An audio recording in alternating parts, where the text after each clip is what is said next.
So with Leap Partners, I think where we want to start off is why we're doing what we're doing.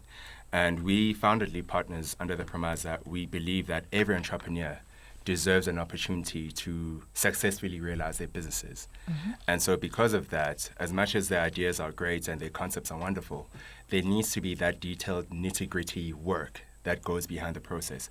So what Leap Partners does on a day-to-day, we assist entrepreneurs with their capital raising, commercial advisory, financial modeling, due diligence and company valuations, project management where necessary, and in some instances as well, financial planning.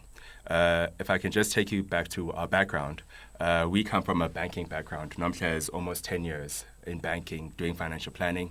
I have about 4 years experience doing corporate and investment banking. And so Nomhle as well has an entrepreneurial background, and she was in the printing side, where she had a magazine that really touched on stories of the entrepreneur and small black businesses in particular. Right. And our thought process was, instead of recording these stories, let's now stand in the gap of creating and assisting these entrepreneurs for being newsworthy, successful and sustainable businesses. So in a nutshell, that's what Leap Partners is all about.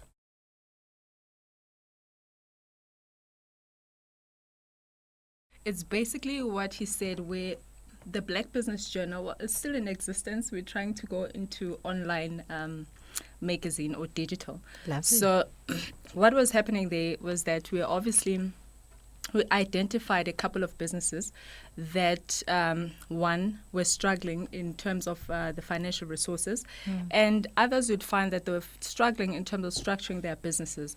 So you'd find that we'd always be in the gap. We were interviewing these businesses, but at the same time, and just leaving them there.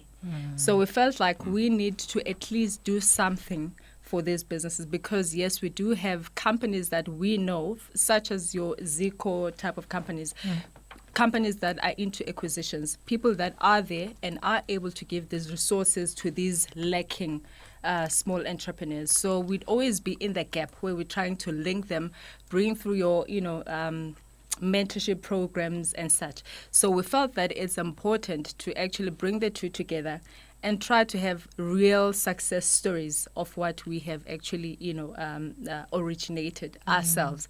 So I think that's why we actually began everything, because, Black people or Black businesses are obviously struggling with resources.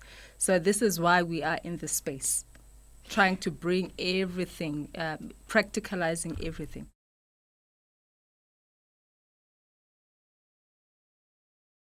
In terms of our clientele, we are relatively well received. Obviously, in our first year of starting, it was quite difficult, because at the same time you want to prove yourself to market, and when you do that, sometimes an entrepreneur forces themselves to almost compromise their value or how they price themselves, for example.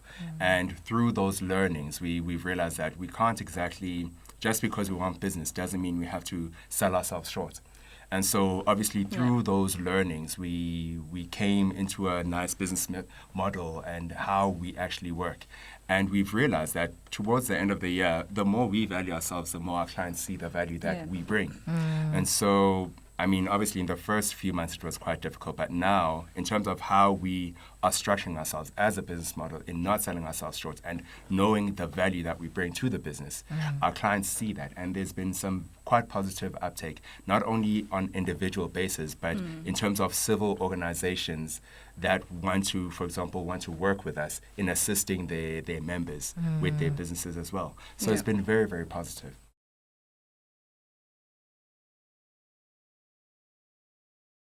A lot of times, you come into the space because you realize there's a lack in financial resources, basically.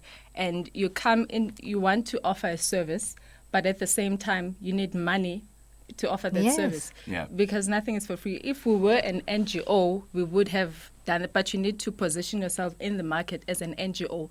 You have to have financial backing to do it as a free service, or, So it has been very difficult, because a lot of times we have to cut your prices. You have to, so that you can at least also establish a name, get your brand out there. So it has been difficult, but I think that's also one of the reasons why we have recently partnered with NAVCOG, the Youth Chamber of NAVCOG. Great stuff. Because there you find a lot of entrepreneurs. NAFCOC is basically a facilitator.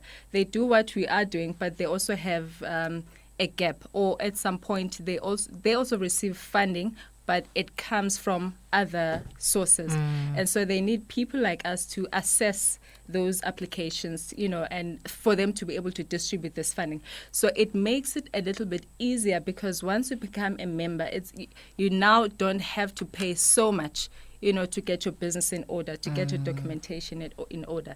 It becomes easier. Instead of paying that, say, 15,000 you would have paid initially, you can now pay about 400 rands, 500 rands to get your things going. So at the same time, why we are with NAFCOC is because the numbers make more sense. If we are assisting a lot of entrepreneurs, it's not just that 500 rands that you get. It's a lot of them. It's about masses, numbers, and just the flow of things. So I think it's been difficult, but I think, like Zinhle is saying, it's important to partner with people that you share the same vision with. True.